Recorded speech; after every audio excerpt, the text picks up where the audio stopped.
welcome to this morning's reading of Genesis to Revelations. We are up to Exodus chapters 20 to 25. I'm doing these specific chapters in this particular segment for one reason. It is the book of the covenant and one of the most important parts of the Bible.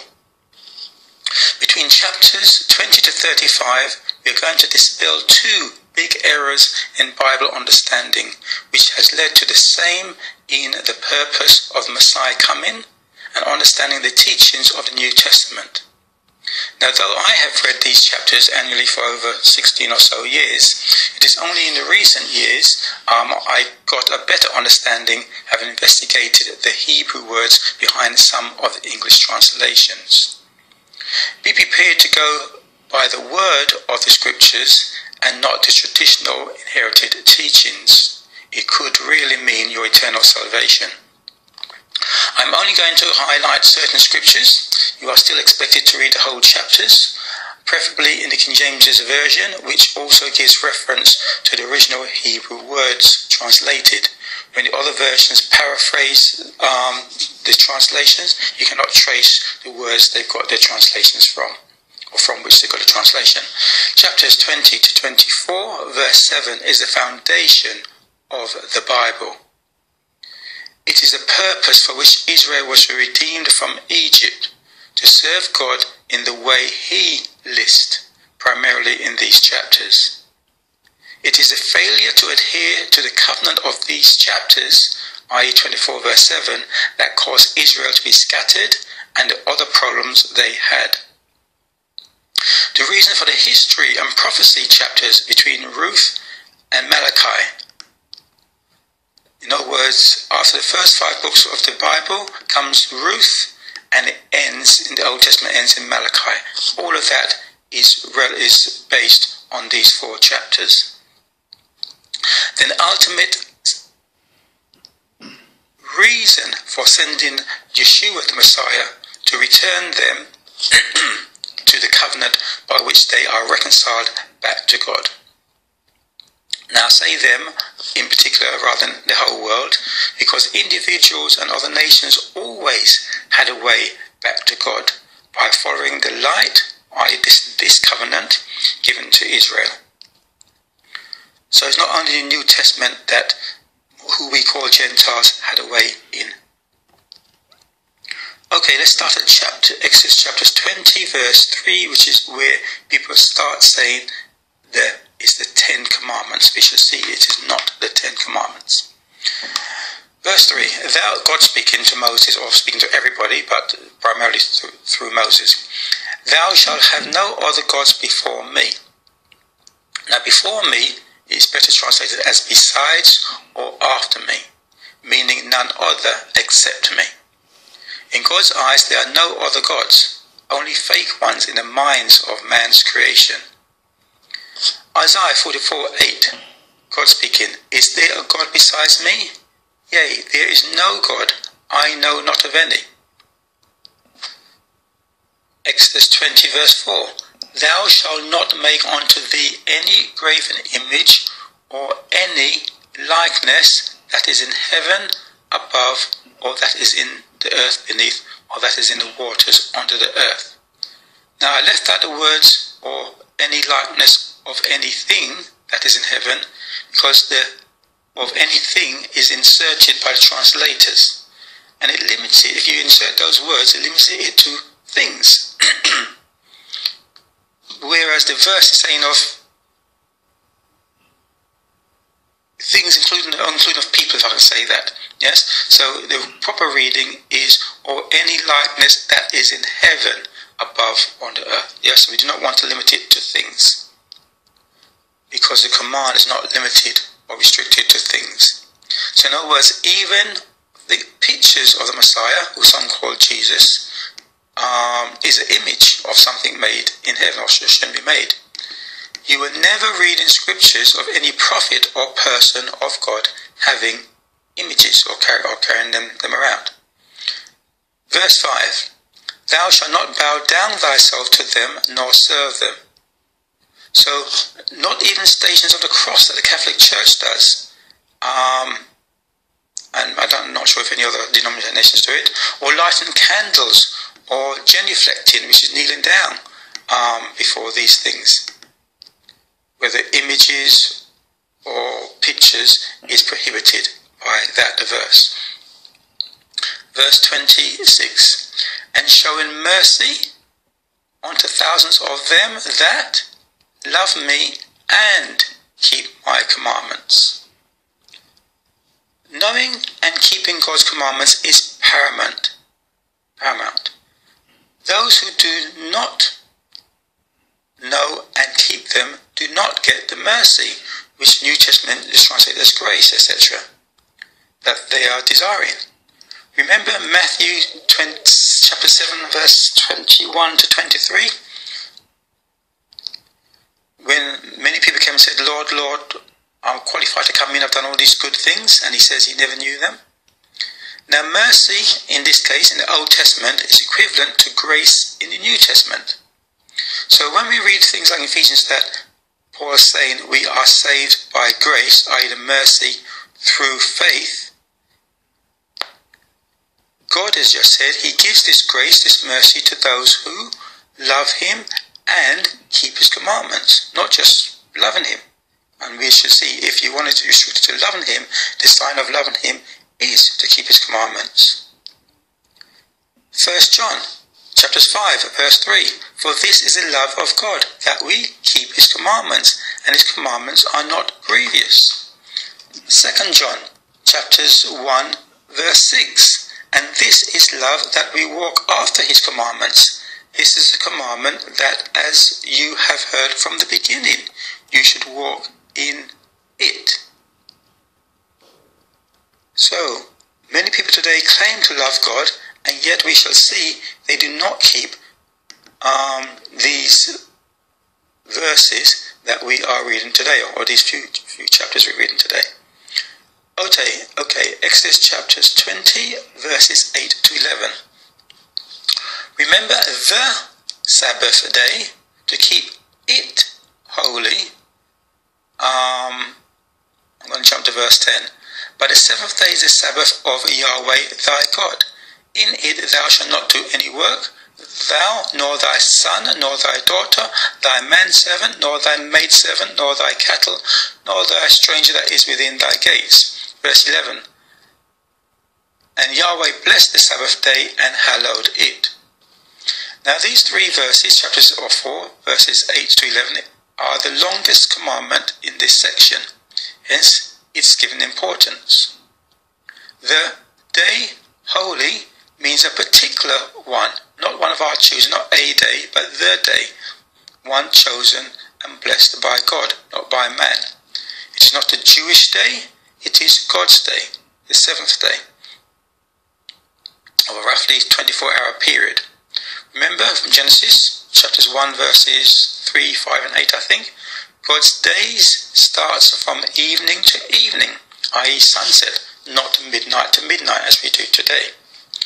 Holy is set apart and different to others. The God one serves is partially identified by the days that they or those serving them have set apart to honour them. Muslims, Hindus, Jews, Christians all set apart different days to show their partiality and their difference. Thus it may rightly or wrongly be said Jews who worship on the seventh day and Christians, majority of whom worship on the first day, actually worship in different gods. Remember, the day is of God, not of the Jews. They just simply follow the one identified by their forefathers, Abraham, Isaac and Jacob, which was said and confirmed by God. The servants, i.e. even the non-Jews, were to keep it. Its purpose was not to rest, but as stated in Leviticus chapters 23 verses 2, to have a holy convocation with God at an appointed time of his choosing. Now, people say we can worship God all the time or any day. Yes, we can worship God at any time or any extra time, should I say, and even all the time, but not in replacement or substitute of his commanded time. That is disobedience. By the habits and set-apart days are most religions, including Christians, breaking the above 4 commandments with the statues or pictures of the Messiah, etc., that they bow or kneel before. Setting apart different days or part of a day rather than all of it from evening to evening is again going against the above instructions of God. Okay, we come on to the end of what people call the 10 Commandments. I want to draw your attention to chapters 18 to verses 18 to 21. Take note. And all the people saw the thundering. Now this is the first of the 2 points of errors to which I want to draw attention. Verses 18 to 21 tells us the narrative of how the people got afraid and interrupted the speech, basically, of God, after what we call the 10th commandment. Now consider, if the people had got afraid after, say, the 2nd commandment, and the verses of 18 to 21 was inserted, say, after verse 4, or even after verse 12, would we say they are only 2 or 5 commandments? I doubt it. So why say they are 10 commandments because interruption came after the 10th? That is illogical. Note, after the interruption, the instructions of God and his list continued all the way to Exodus chapters 24 verse 3, which Moses wrote down in a book. It was not God who wrote these down, or what we taught on tables of stone. My point is, we are wrongly taught to call them 10 when there are more than 10, clearly. And I know in other places like Deuteronomy it says 10 commandments, but I shall come on to that later. So, after the interruption, God continues. And if the interruption hadn't come, this is the instruction, the 10th one, this one would have continued after the 10th one, I call it the 11th one. So chapter 20, verse 22. And Yahweh said unto Moses, Thus shalt thou say unto the children of Israel, You have seen that I have talked with you from heaven. So God's intention was to speak to the people, not Moses only. Verse 23. You shall not make with me gods of silver, neither shall ye make unto me gods of gold. So as I said, God continues to speak to the people. Now, we may have thought from the word removed in verse 18 or draw near in verse 21, something significantly changed. But there is no specific indication or confirmation in the Hebrew word. If you remember, the people were far off anyway in chapters 20, verse 21. And it is not as if they could not hear God from where they were. In any event, the purpose was to speak to the people, as we saw in chapters 18-16, where God told Moses to get the people together on a 3 days' time, because he's coming down to speak to them. They have to wash their clothes and so forth. Now, some people may also think that this verse, you should not make unto me gods of silver and gods of gold, or this instruction, is the same as that of verse 4. You shall not make graven images. It is not. Verse 4, graven images, refers to carved items, and some translations may have it as carved items rather than images. For verse 23, silver and gold are normally made from molten, for making the gold, melting it down and making it into an idol. So there are 2 different things and process. One is a carving, and one is making things melt and turn into an idol. In other words, it is not the same instruction. God knows what he's doing, and he knows that we may claim, oh, I'm not carving it, I'm just fashioning it out of another method. Exodus 20:25. And if thou wilt make me an altar of stone, thou shalt not build it of cut stone. For if thou lift up the tool upon it, thou hast polluted it. Neither shalt thou go up by steps unto my altar, that thy nakedness be not discovered thereon. So I'll pick out these two verses to show the holiness of God. He doesn't want any stone altar made of with tools. It has to be pure, natural. And also, when the priests go up to the altar, even your ankles are not supposed to be showing. Such is the holiness of God, that we're not supposed to be showing our flesh, especially some women in churches these days. Okay, chapters 21, verse 1. Now these are the judgments. I will not list these, but give a few examples for you to note that the judgment classification. You know, it's a different classification to what we just read. They incorporate laws of restitution and social justice. And they go up until include chapters 21 and 22, I think. Now, because society has moved away from keeping these instructions of God, or mended them in a slight way, does not make them obsolete in his eyes. Because I hear many people say, oh, we don't do that today. That doesn't make it right. Okay, some examples. Exodus chapters 21, verse 10. If he, a man, take him another wife, her food, her raiment, and her duty of marriage shall he not diminish. Verses 22 and 23. And if any mischief follow, then thou shalt give life for life, eye for eye, tooth for tooth, hand for hand, foot for foot. So the condition is if mischief follows. Note that. Jump into verse 22:20. He that sacrificeth unto any god, except that of Yahweh only, he shall be utterly destroyed. And 22:29, thou shalt not delay to offer the first of thy ripe fruits, and of thy liquors, thy firstborn of thy sons shalt thou give unto me. So remember Cain and Abel offering their first items. Okay, chapters 23 and 24. I'm combining 2 days in this day. So chapters 23 and 24. Introduction. The righteous living instructions, a speech of God, as started in Exodus chapters 20, continues. How can these be said to be nailed to the cross, changed, etc.? Remember, they are delivered as one set, so we cannot pick and choose which was nailed or cancelled and which were not. Either all were nailed or all remain.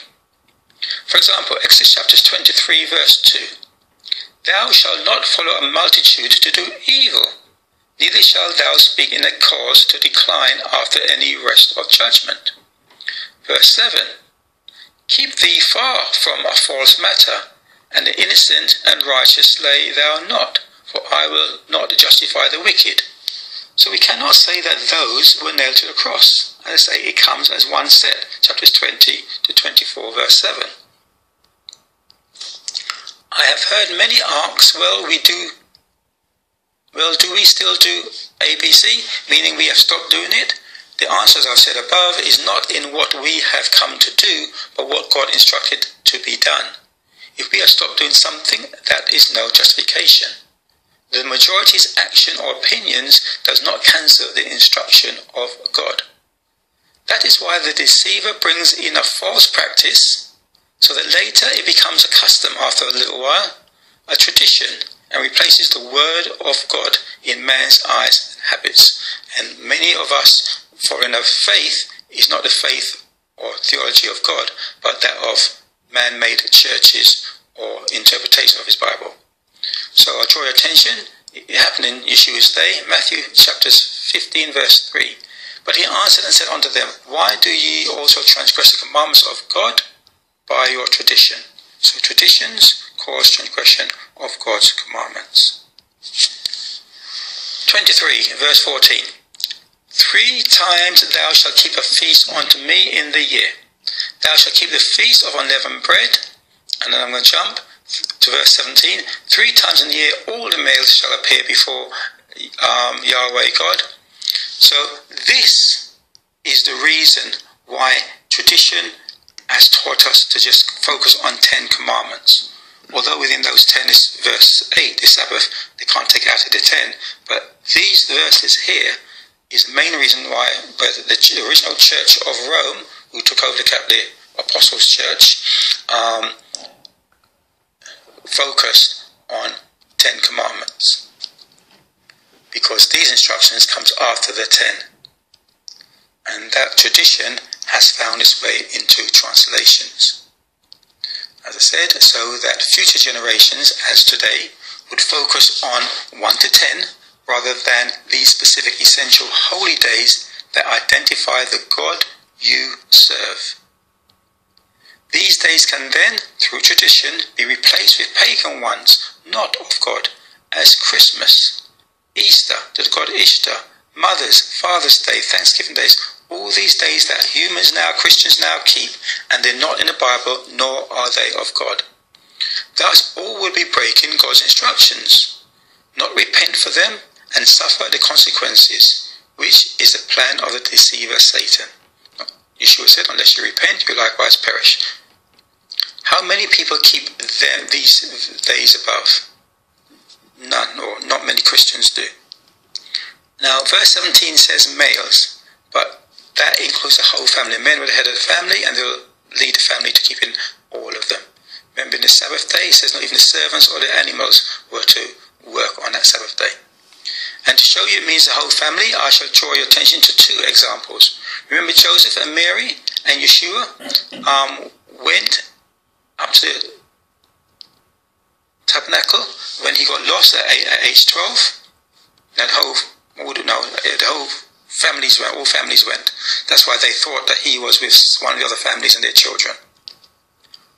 We also have an example in 1 Samuel chapters 1 verse 1, the birth of Samuel, which reads, Now there was a certain man of Ramath-Zophim of Mount Ephraim, and his name was Elkanah. I'm going to jump to verse 2. And he had 2 wives. The name of one was Hannah, and the name of the other Peninnah. And Peninnah had children, but Hannah had no children. Verse 3. And this man went up out of his city yearly to worship and to sacrifice unto Yahweh of the host of Shiloh. Verse 4. And when the time was that Elkanah offered, he gave to Peninnah his wife, and to all her sons and her daughters portions. But to Anna he gave a worthy portion. And if you remember the story, Anna used to go up. Eli, I think, saw her praying, asking for a child, and he thought she was drunk. And then the next year, when this child was born, she didn't go up with him until the child was weaned, blah, blah, blah. So my point is, when it says the males, the whole family went up. So including you women reading this. Okay, let me jump to Exodus chapters 23, verse 20. Again, God speaking. Behold, I send an angel before thee to keep thee in the way, and to bring thee into the place which I have prepared. Beware of him, and obey his voice. Provoke him not, for he will not pardon your transgressions, for my name is in him. Verse 22. But if thou shalt indeed obey his voice, and do all that I speak, then that's the condition, I will be an enemy unto thine enemies, and an adversary unto thine adversary. So note, there's always a if condition of obedience. 23 verse 24. Thou shalt not bow down to their gods, nor serve them, nor do after their works, but thou shalt utterly overthrow them, and quite break down their images. And you shall serve Yahweh your God, and he shall bless thy bread and thy water, and I will take sickness away from the midst of thee. So God is saying when they come across other nations, they're to utterly destroy them, destroy their gods and so forth. Basically, so there's no snare, no remembrance of these things to snare them away from serving him. We can see also verse 32. So as I said, the wisdom of the deceiver is to make believers think their pagan traditions are serving God, rather than who they are really serving. God wanted utter eradication of them, so the risk of them entering our lives do not creep in. The formula to blessings or better blessings is not by monetary contributions, as many pastors teach, but serving. And pray without serving may only gain God's mercy for a while, maybe in your ignorance or whilst you're seeking. But eventually you have to come on to getting his mercy and blessings by serving, which is, as the wording says, if you obey and do. Not the hearers of the law, but the doers of the law. Okay, chapters 24 verse 3.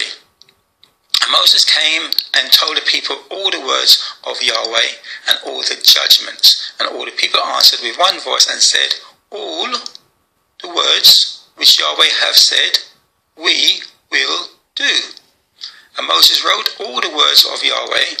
Verse 6, and Moses took half of the blood and put it in basins, and half of the blood he sprinkled on the altar. And he took the book of the covenant, which is the title of giving this section, and read in the audience of the people, and they said, all that Yahweh have said we will do, and be obedient. And Moses took the blood and sprinkled it on the people, and said, behold the blood of the covenant, which Yahweh hath made with you, concerning all these words. So it should be obvious, these points. A, God was speaking to and made his covenant with all the Israelite people. Remember, it includes the intermarried people of different races, nations, servants from various races, the nations and former captives of other nations, and even those who wanted to join themselves onto the congregation. These instructions were passed on through Moses, and the New Testament calls it the laws of Moses, but actually God's laws. Second point, the covenant is to do all the commandments from Exodus chapters 20 to 24, not only the first 10. And note, no sacrifice system is contained in this section. That comes next in chapters 25 to 31. So there are no sacrifices in this section for Yeshua, which many call Jesus, to replace. So when the people say, oh, these things are nailed to the cross, no, he nailed the sacrifices, if that, to the cross. But not these instructions of how to live a righteous life that God gave. And last point to note, Moses, not God, wrote these in a book, not on stone. Okay, receiving the stones. Our next tradition to examine is what was written on the table of stones. I think we should see it is the forgiveness sanctuary system for when transgression of the above instructions occur. Exodus chapter 24 verse 12. And Yahweh said unto Moses, come up to me into the mount and be there, and I will give thee tables of stone and the law and commandments which I have written, that thou mayest teach them. So what Moses has received so far, and he wrote in the book, is not the stone, nor the teaching instructions to be written on them. Neither were they the same law and commandments that God is calling him up to receive. So, in a summary note, God has given them things to do. But so what if they don't do these things? There's no punishment, there's nothing, no criteria, stated in them. We shall see the punishment of the criteria for not keeping these things, or how to get washed or cleansed for breaking these things, comes in the next section, chapters 25 to 31. So imagine, God has given them things in their left hand, things they are to do. On the right hand, we shall see, chapters 25 to 31, what to do if you break those commandments. In other words, just like when you buy something, and then you have to take out a guarantee policy. So if the item gets broken, you send it back to the manufacturer, and he repairs it. If you want a complete or a better narrative on this study, see an article titled, What Was Written on Stone, at the website forwardtoyahweh.com. Shalom until tomorrow.